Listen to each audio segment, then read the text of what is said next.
JDT teruskan perjuangan di peringkat AFC membawa misi penting memburu kemenangan ketiga di AFC Champions League Elite selepas kalah lawan Melbourne City dan seri bertemu Shanghai Port lantas terjatuh dari teratas kumpulan. Ujian terhebat menanti pasukan Harimau Selatan apabila turun beraksi menentang kelab Liga Jepun Sunfreeze Hiroshima yang kini menduduki tangga teratas di Liga menewaskan Varen Nagasaki ketiga di kumpulan ACL Elite dengan 11 mata. Sementara itu, kurang dari 24 jam JDT sudah berkunjung ke Sanfrecce Hiroshima bagi perlawanan ketujuh Liga Juara.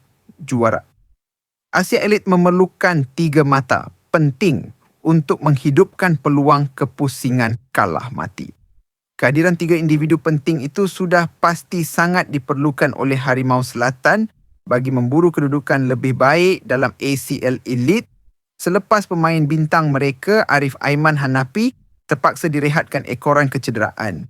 Jus teruk khidmat mereka pasti ditagih pengendali India Harimau Selatan Cisco Munoz untuk membantu pasukan menghadapi 2 perlawanan genting yang ibarat hidup dan mati dalam kempen ACL Elite.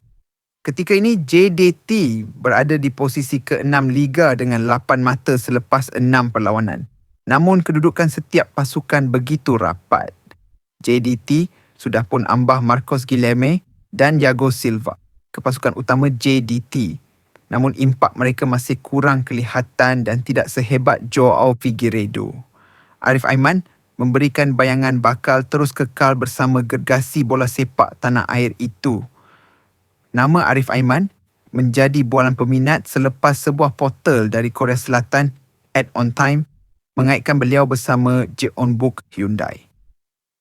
Saingan ACL Elite kembali dengan wakil Malaysia JDT bakal berdepan cabaran hebat Sanfrecce Hiroshima dari Jepun dalam usaha mengekalkan tempat dalam kelompok 8 kelab terbaik. Di atas kertas, Sanfrecce Hiroshima tampak memiliki kelebihan lebih besar berdasarkan status dan kedudukan terkini dalam carta ACL Elite, yang mana wakil Jepun menghuni tangga ketiga.